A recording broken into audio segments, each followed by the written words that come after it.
y'all. Harmonize. The podcast. Yes. With Nina And Kenya.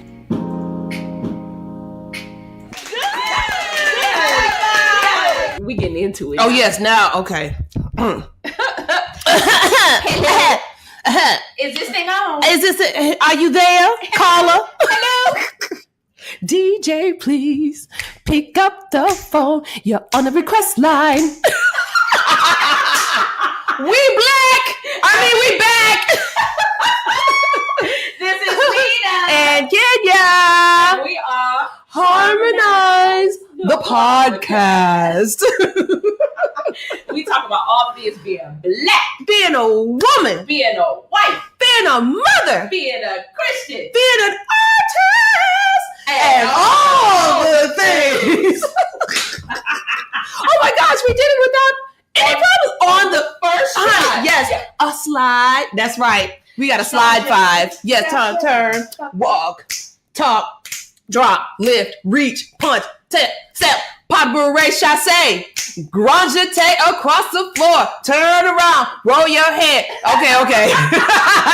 She's about to come up with full choreography. Oh my gosh, you all, did you miss us? I missed y'all. I missed you, Miss Nina. I missed you. I ain't seen, I'm hugging. I ain't seen her since spring. That's not the truth. You saw me. I mean, I saw you, but I didn't have you like to myself, selfishly have you to myself. Okay, that's yes, true. We did not have Nina and Kenya alone. Yes. And I know you all who've been listening to the podcast have been reminding me everywhere I go. Oh, when are you gonna get back from summer break? Yes. So we're back.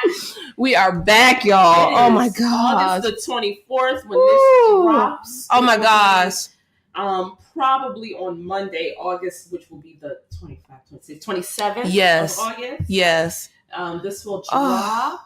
And there's the just so much children are back in school. Children are mine. This is our first week. Mm-hmm. They are back in school. Yours have been in school for this a week. Is their second week. Yeah, 2 weeks. Yeah. Okay, so we're all on the rhythm. Mm-hmm. Well, we're at least I'm starting the rhythm. Yes. But we're back. Oh my gosh. We're back. Girl, now. There is just so much. We living our best life. I ain't going back and forth with you. Living our best life. Thank you, Miss Trish, for sending that to me through Facebook Messenger. Y'all don't know. You have to check out for yourself. Oh, smile, bitch. It's Lil Duval, who is a comedian. Yes. Is incredibly problematic. Incredibly. He is in many, many ways. He is incredibly problematic. Yes. He went on the Breakfast Club and basically said, we should just kill trans women.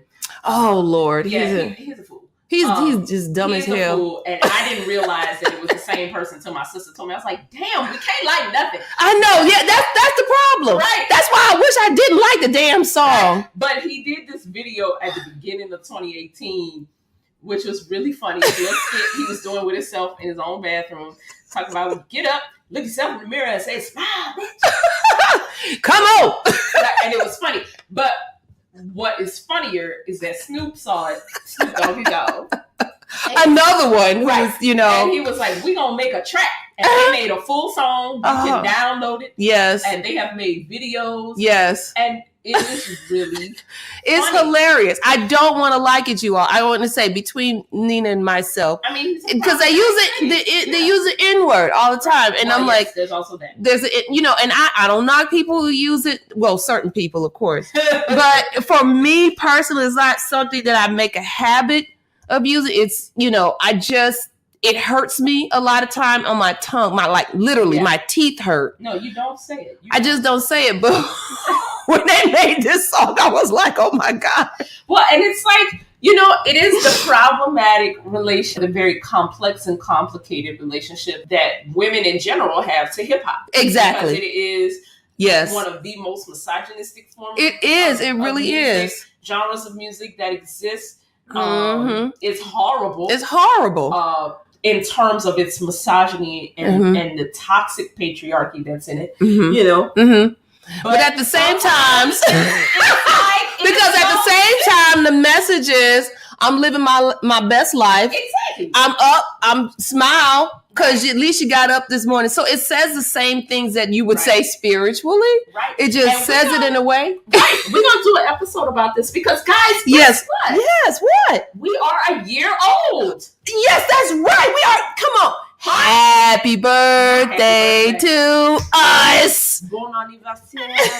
Happy birthday. Go say it in Creole, honey. Creole. Happy birthday to us. Happy birthday, dear. Harmonize the podcast with Nina and Kenya. Happy birthday. I said, happy birthday. Say it one more time. Happy birthday. Wow. Wow. To you.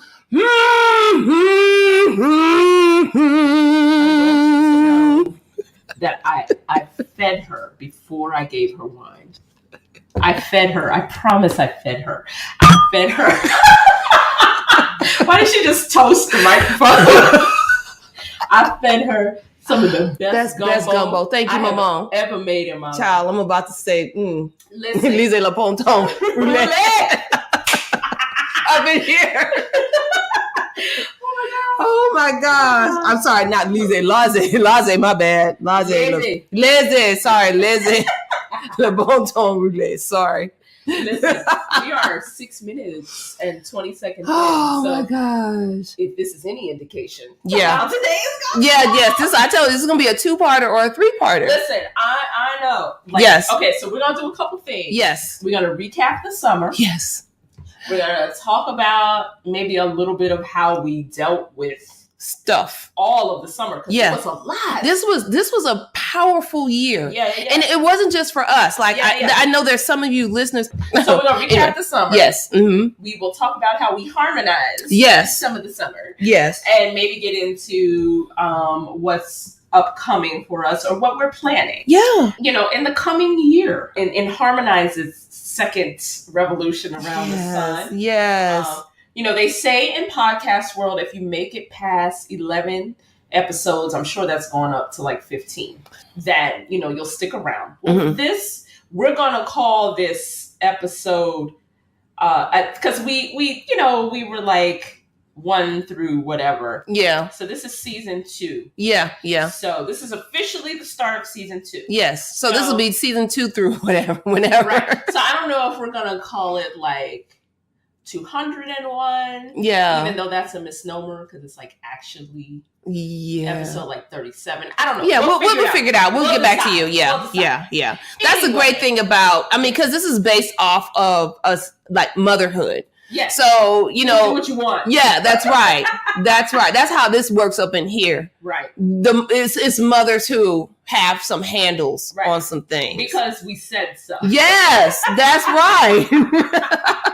I had to say that. Right. Because I said so. Number 4 this morning. I say that to number 4. Yeah. It's like, why do I have to go to school today? Oh. And he was serious. Like, he wasn't asking, our children. He wanted to know a philosophical reason to his understanding of really why is it important for me to go to school. We've said this thing about our kids, me and my sister, because they do this thing when it's bedtime where they start asking you questions like, why do we have a face? Right. They call them the midnight philosophers. Oh. So sometimes they are sunrise philosophers. Yeah, right. And he wanted to be the sunrise philosopher this morning. And I said, you have to go to school. Mm-hmm. So what does he understand? He understands rules. So you have to go to school. Because if you do not, the truancy officer will come and I will get a ticket because you don't go to school. And then I will have to pay a fine because you weren't there. And he was like, oh, okay then. Yeah. And I said, and also because I said so. Right. Right. After you've given all the the law of the land, after a while you just have to say, did I tell you? Right. I'm not going to tell you again. That's where I have to go. Right. I told you already. Thank you. I got it from Harlem. Yes, child. He gave it to me because I was in there buying stuff like a crack fiend. Child. All kinds of. Ooh. Yeah. And that's why I got your necklace and everything. Yes. Oh, yes. Oh, shout out to Miriam over there. So how about this? Let's talk about, because you all, you supported us. with Sage's going to Dance Theater of Harlem. Yes. Taking your mama to Hollywood French. Let's talk about Dance Theater of Harlem, Kenya. Oh my gosh. Okay, this has to be a two-parter because I don't have all my notes and I don't have all my... But let me tell you, first of all, I want to say for all of you who had a kind word, a monetary support, prayers, any type of support you offered, if you sent something, sent it in someone else's inbox or something, like any support, if you thought about it and said, damn, that's a good idea, I want to thank you. I want to thank you for the energy. I want to thank you for the monetary support. I want to thank you for all of that, because this experience was not only life-changing and game-changing for me, and it was so life-forming for my daughter. It was I can't begin to explain how it was. And for my son too, because he tagged along, and basically he was 13 years old in New York City just cause. Yeah. Like, I don't know about you, but at 13, I want to be in New York City just hanging out just cause, and I just cannot thank you all enough. I just cannot thank you enough. So let me tell you some of the things that she benefited from. Talk about Miss Sage. Go ahead. Okay, so we're just talking about Sage for now. Mm-hmm. So Sage is 10 years old now, but when she auditioned for Dance Theater of Harlem, she was 9 years old. Mm-hmm. So I want to thank Dance Theater of Harlem for doing what you do to stay in the game long enough to have these types of auditions. I realized, just as an independent teacher and trainer, how difficult it must be to run a company, where you can bring in fresh blood, and the ballet world is a tough world. It's particularly tough on African Americans. Mm-hmm. Dance theater has, I know you all have had your problems in your, and I know also that you're still trying to figure a lot of this stuff out, but I'm glad that you survived. And part of my commitment, and I talked to Miss Virginia Johnson and let her know that I was committed in any way to funneling young potential artists her way, right? Whether they're going to be ballerinas or, whether they're going to do something great and are using the tool of ballet to get there. When Sage got through that audition process, what it did for her at the early ripe age of 9 was it gave her the opportunity to work on grit. So tell us about what a day while she was studying was like. Yes. So luckily, because where were y'all staying? We were staying in my mother-in-law's apartment in Queensbridge. In Queensbridge. I'm not going to go into the details. Wait, but you were in Queensbridge traveling to where? We took the F train going into Manhattan inbound, crossed over to catch the Uptown D train, or the B, because the D sometimes wasn't always running, D Express to 145th Street, got off the D, walked up a million gazillions flights of stairs until I figured out by the 4th day that there was an escalator that went to heaven. All the way, but for the first 4 days, we walked to heaven. Okay. Walked to heaven. Yes, we did. We walked all the way up to heaven, got out on 145th, had to walk up to 152nd. How long did it take? Believe it or not, the whole ride may have been about 37 to 48 minutes. So you basically traveled. Walking. You basically traveled an hour every morning. Just about where she needed to be. Every morning. And honey, let me tell you, that Ohio wait that I had. I was cussing the whole time. I was just cussing. And Sage was like, come on, y'all are slacking. I don't want to get cussed out by Miss Secchi. That's one of her ballet teachers. Shout out to Miss Secchi. So she would leave us and me and Jordan and be like, and she's the one with asthma. Right. Never had an attack. We was over there using her medication, using her allergy stuff. She was like, come on, let's go. She had to be at class at, so we walked uptown, up to 152nd, up had a hill that you can't avoid, and then walked across town to Amsterdam. Okay. And, and she was there by 9:00. She was there from 9 to 5. She was pulling woman hours. Right. So she was dancing a job. What I loved about Dance Theater of Harlem, different from all the other ballet schools, particularly for African American girls, is that they're teaching you traditional ballet technique. They're teaching you African dance.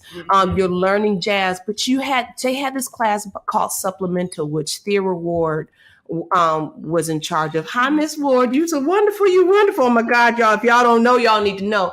Thera Ward is she's also a former Dance Theater of Harlem dancer. She's been through the school. She's a Broadway baby. She is, and believe it or not, she is a praise dancer. Like, she is all that praise dancer. You know, so I understand, as you know, being in the director of a dance ministry, there's a secret language that we kind of understand, being professional dancers. Like, she's a real professional, like traveled all over the world, all of that, went to Russia, when in the 80s, when dance theater was getting back on their feet. Like, there's so much stuff to this woman.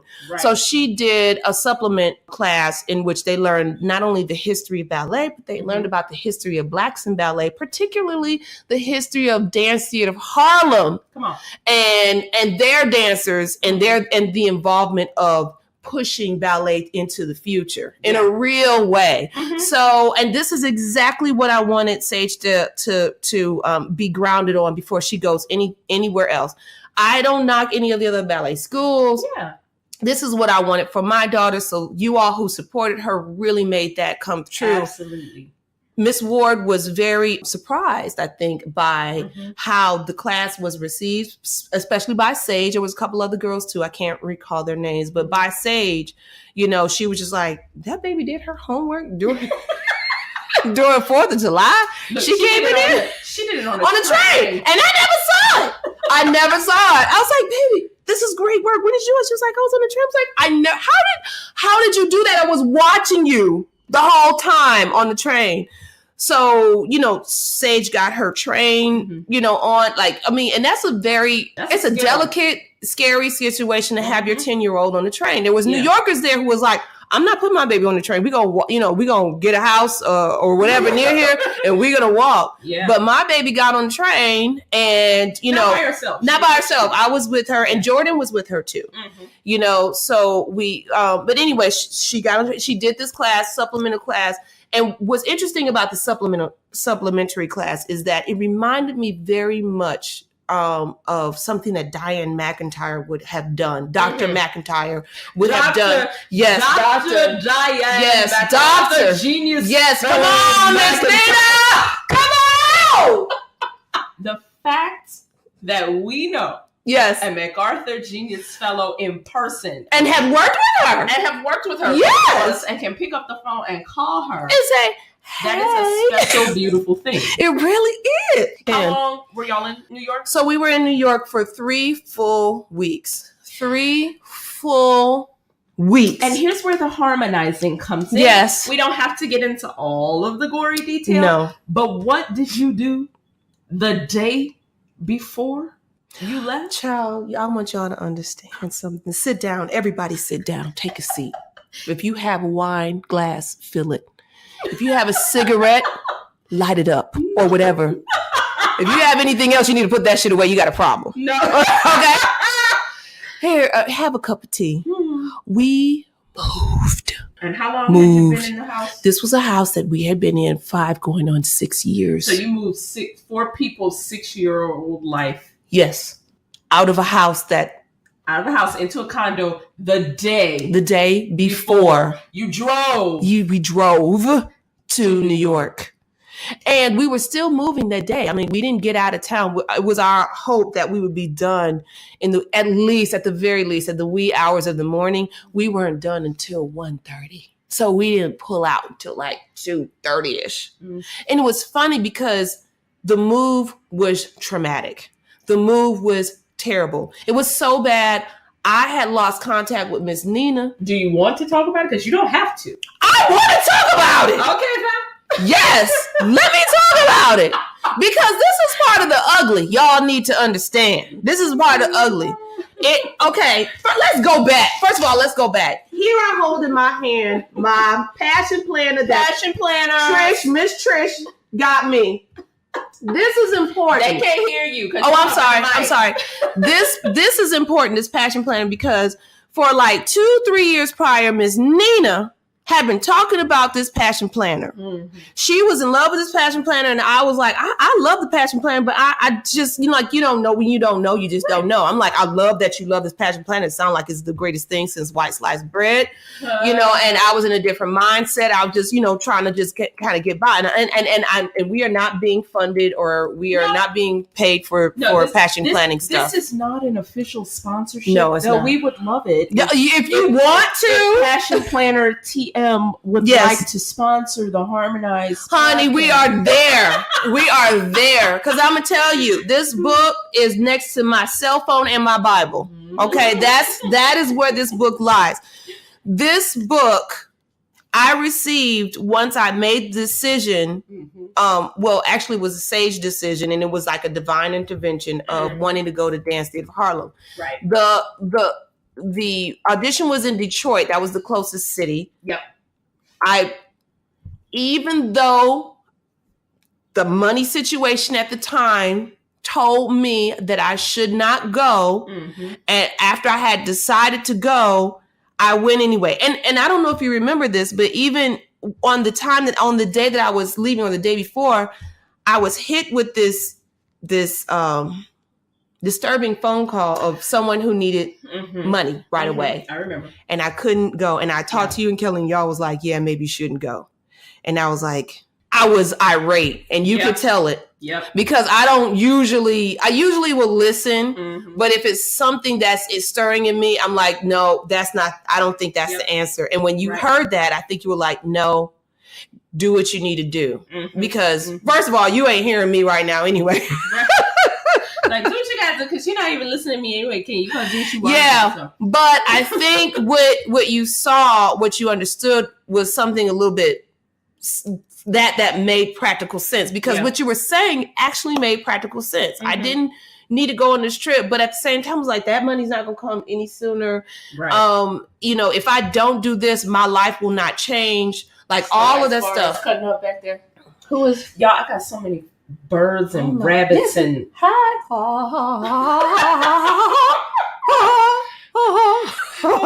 Snow White. I feel like sticking my finger out like. I saw you look over your shoulder, and then I saw it. That's why I was like, "What are they doing back there?" Gosh. Okay. So anyway, we're back. So that was the real test, because I was like, "No, my girl." That was Kelly and. Hi. Look. Aisha, like, but where is the Beyonce? So we getting there. Wait a minute. Wait, we're gonna get to it. Tell me the story. Who is asking that? That's like so. Okay. So for those of you listening, yes. We're stuff. also on Instagram Live at the same time. Oh, we are? Yes. Oh, okay. That's what I was just. Did you think I was just holding the phone here? I didn't know it. Hi, y'all. People are listening to us. Okay. Oh my gosh. Did y'all see the birds? So whoever sees this will get the We're gonna have to get you a tripod. You know what? I have one. Here, I'll hold it. So yes. Hello, everyone. Oh, let me get my. Oh. Girl, just hold Here we go. So into it, we really are going to get to Beyonce. Girl, honey, Beyonce happens in July.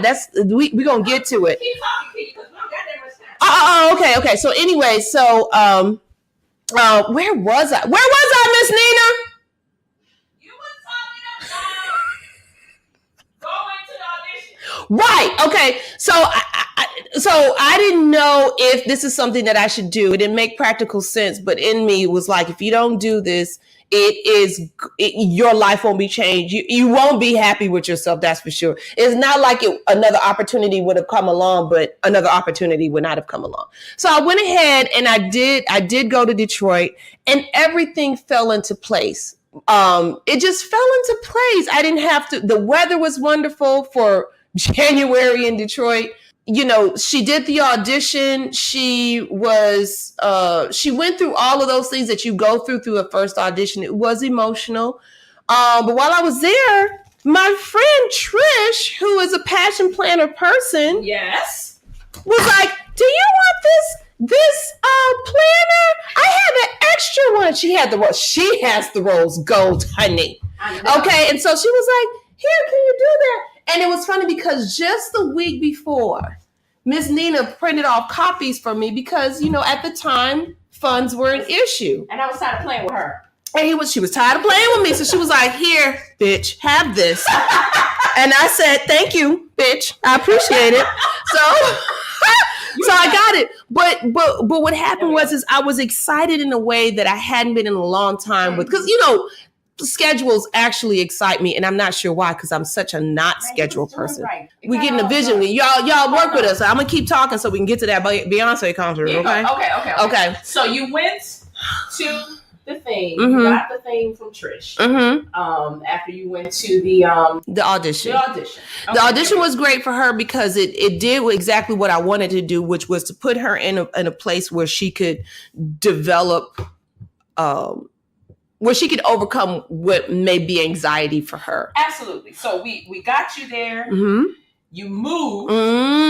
We were there 3 weeks. We also had a disappointment. Do you want to talk about the disappointment or no? I do, but I there was a lot of disappointment, so I don't know which one. Bailey.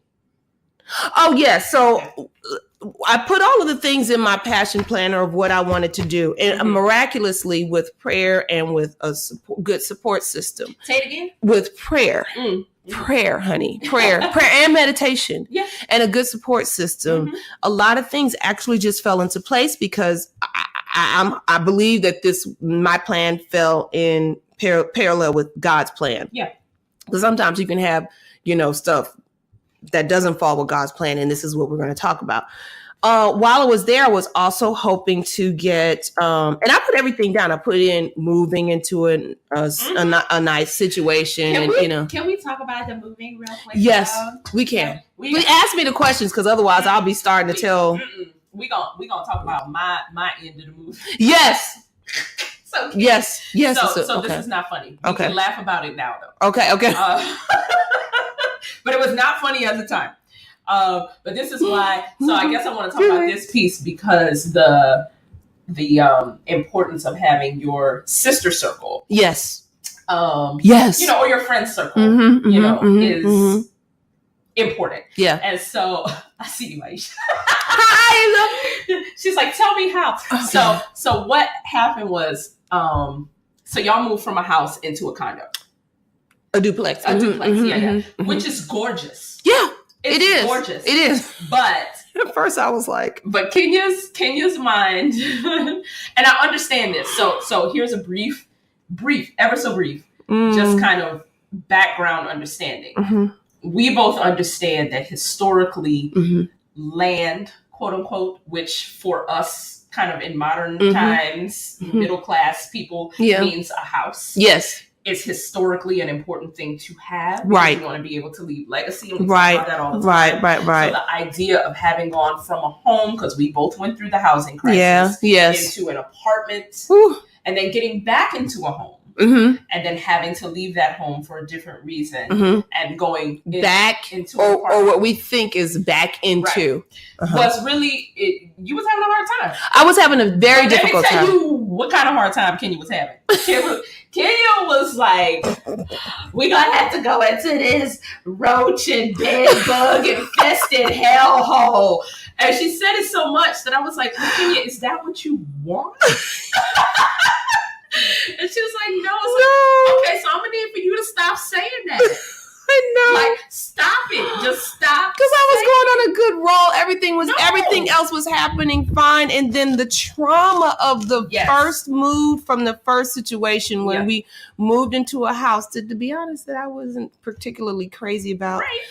And then we had to move into an apartment. And, I wasn't crazy about that either, but I made it a home. Right. And we didn't stay there long. And I'm not saying that you're like, wrong for what you were feeling. Oh no, I know. I'm saying what I want the listeners to understand, I guess, is as your friend who was observing you, going through the hard time, and all I could really do was like hold your hand and put my arm around you and let you cry. Yeah, right. It's gonna be all right, girl. Right. You were going to a place and I was like, no, I can't let you go there, player. Yeah, right. It's just not happening. Right.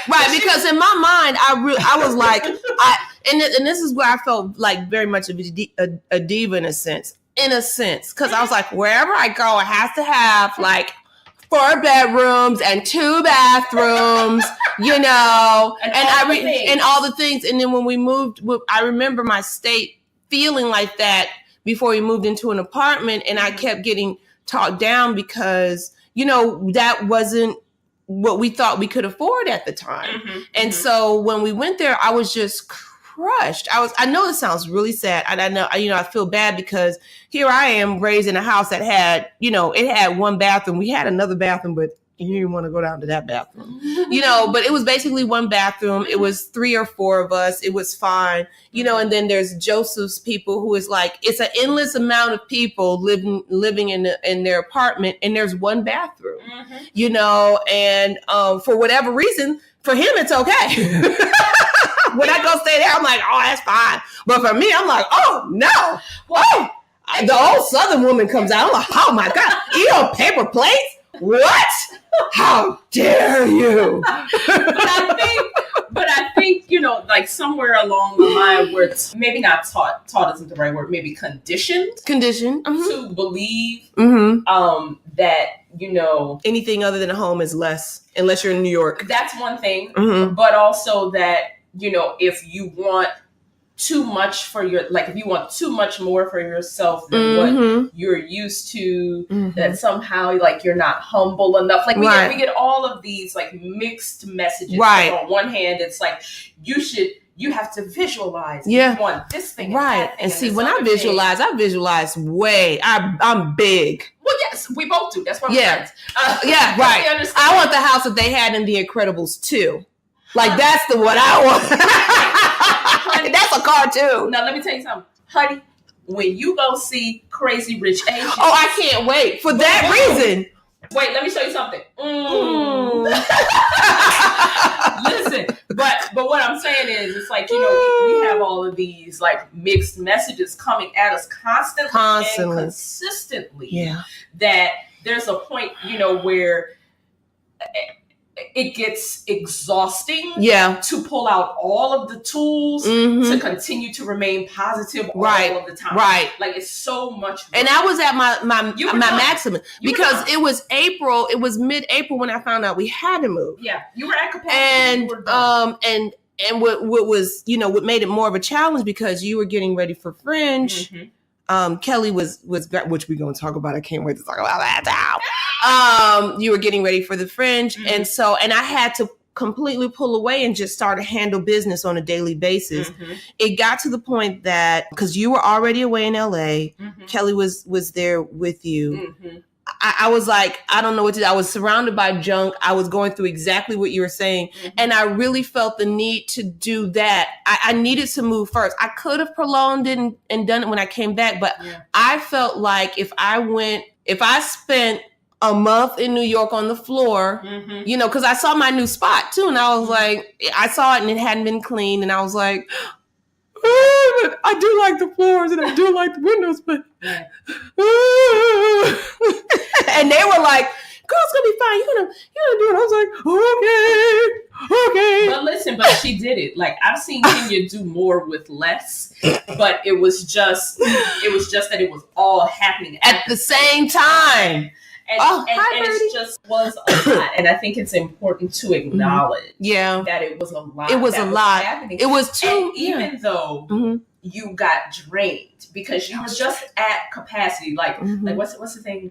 Do people love to say in corporate? Your bandwidth was full. Like you were at capacity. You had no more bandwidth for any of that. No, you still handled it with such grace. Wait, I have to give a real shout out to Miss Zeta.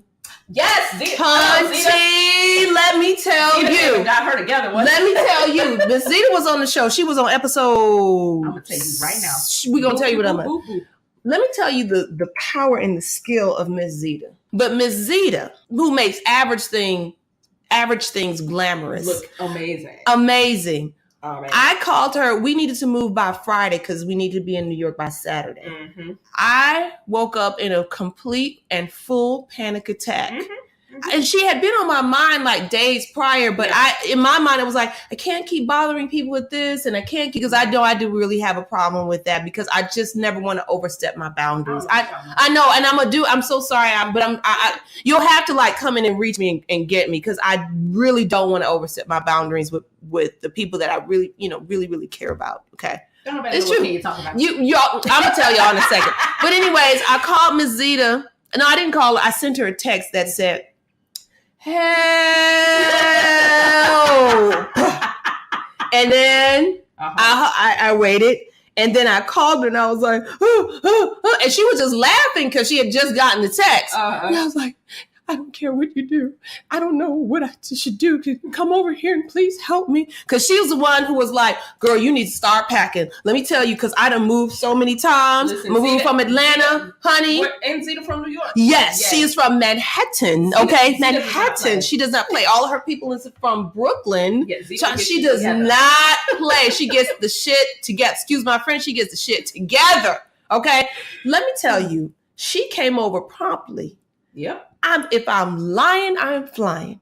She came over with her glowing skin, flower dress, spaghetti straps, okay, flip-flops, leather flip-flops, okay. Why are you yelling at me? Oh, I'm sorry. I mean, because I'm so happy. I'm just kidding. Leather flip-flops, toes painted, nails painted, hair in an updo braids. She did herself, of course. Yeah.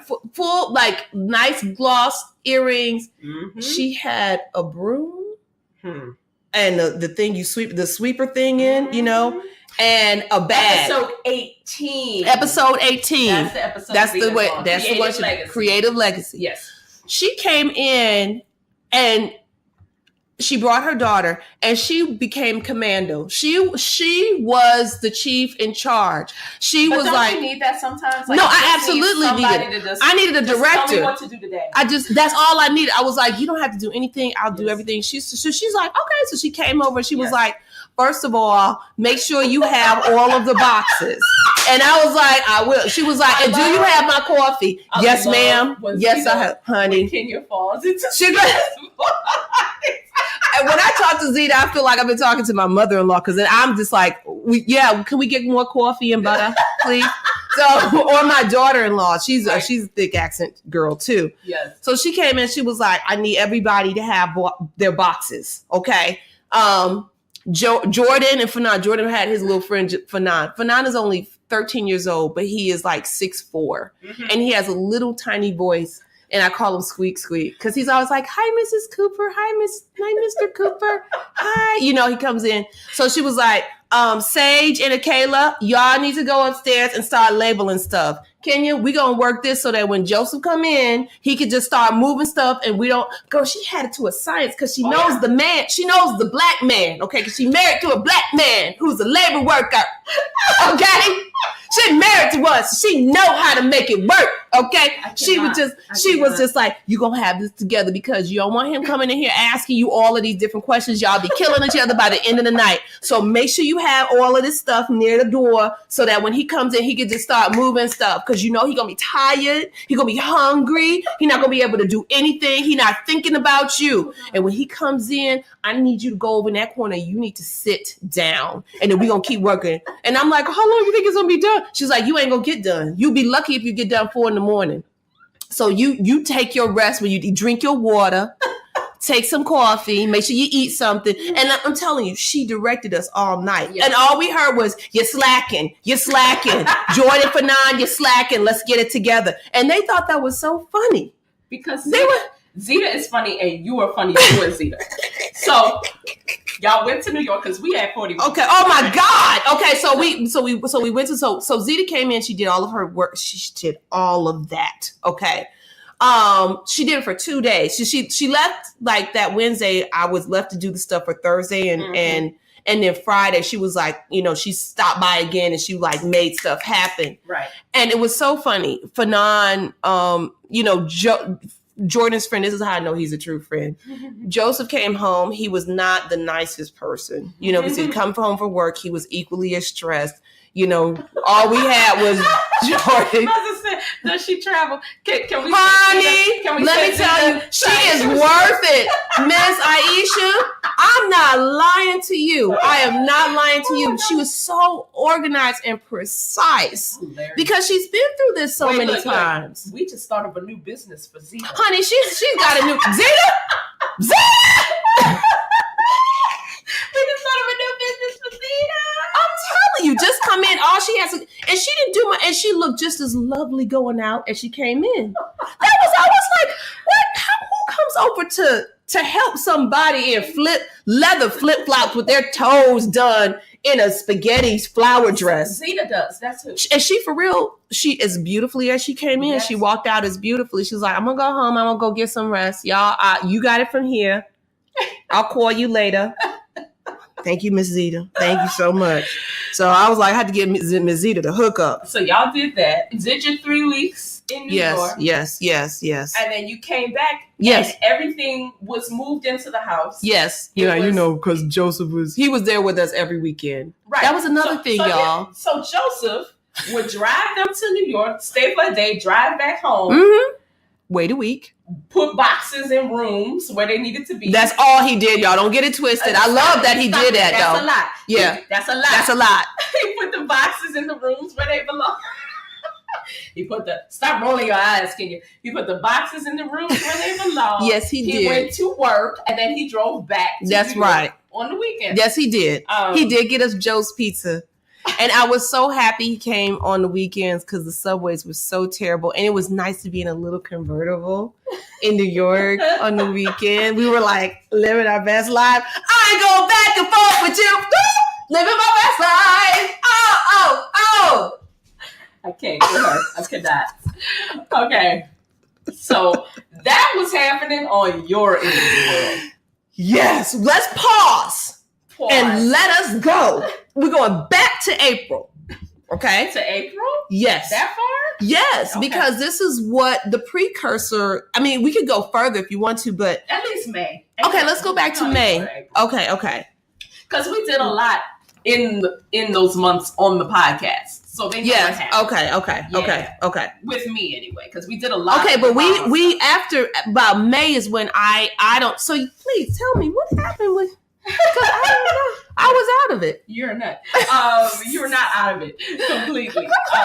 You dropped in. I dropped in, but that was my representative. Right. So we did the, what was that thing? The campaign, the Indiegogo. Mm-hmm. Thank y'all. Yes, thank y'all. Thank y'all very much. I actually have things going in the mail to people who supported the campaign this week.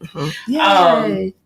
So we did the campaign. We raised what we raised, which was not our goal, but I always set the goal at least twice what I need, because I'm like, if I get halfway there, then I have what I need. You know what I mean? So we did that, and then somewhere in like early May, Cleveland Public Theater, which has been one of my artistic homes here for a while, even though I haven't done anything there in a very long time, approached me and they were like, hey, so you developed this show here. Do you want a send-off performance? I was like, yes, I do. Yes.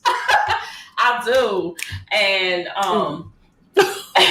you're so silly. And there were like certain things I needed. I was like, I need to be in this space. Yeah. I need y'all to help me advertise. And I need like this percentage of the ticket sales. Now let's pause right there. Where I'm going with it is just your approach to it, your growth. I think is what I'm trying to pull out from years prior to now. So yes, that's true. But I went in knowing very specifically what I wanted. Yes, and that's what I was. With a goal to approach it. I don't know how to say this other than this. I needed to approach it like a white man. Ooh. Because there are certain times when people in business are not going to adjust to who and what you are.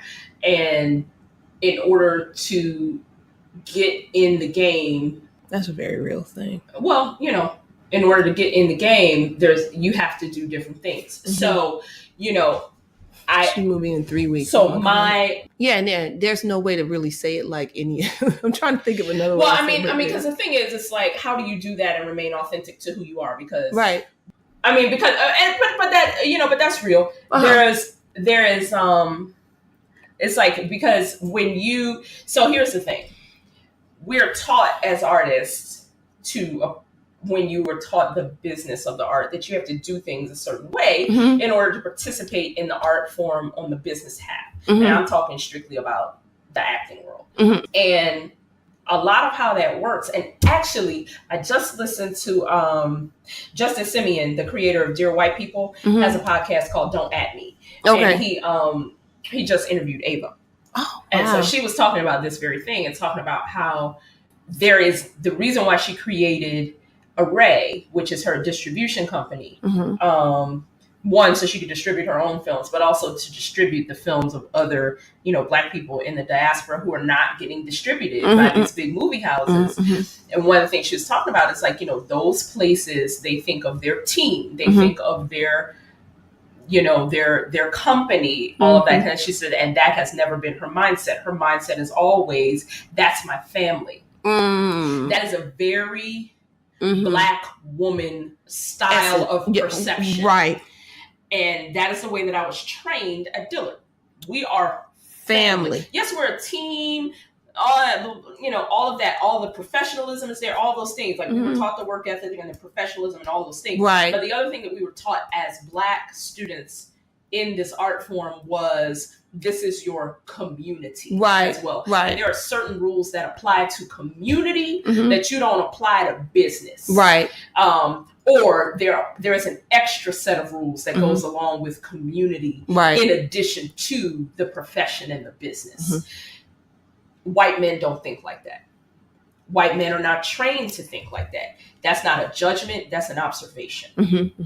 But the thing is, when you are trained in a different style, they learn the lingo of community because they know that money is in community. So they learn the lingo of community, so they sound like what you were taught. And then you enter thinking you're entering community, and then you find out that that is a lingo and a language they are speaking, but that their perception is very different. It can be traumatic. Right. I used to the lingo, but not the ethos. So, you know, so they have remained true to who they always showed me they were. The difference is who I am and the way that I am engaging with. They haven't changed. They are who they always were. Yeah. That is an interesting place to be in, because how do I remain authentic to who I am, but engage in a way that does not feel completely honest to who I am? Because that's not how I play. Like, I play in a different way when I engage. So it's like there has to be a part of myself that is withheld, but learning how to just engage like this is business. And the stage gets my whole heart, but you don't. That part is hard because that's not how I was trained. So, and that's not how I engage.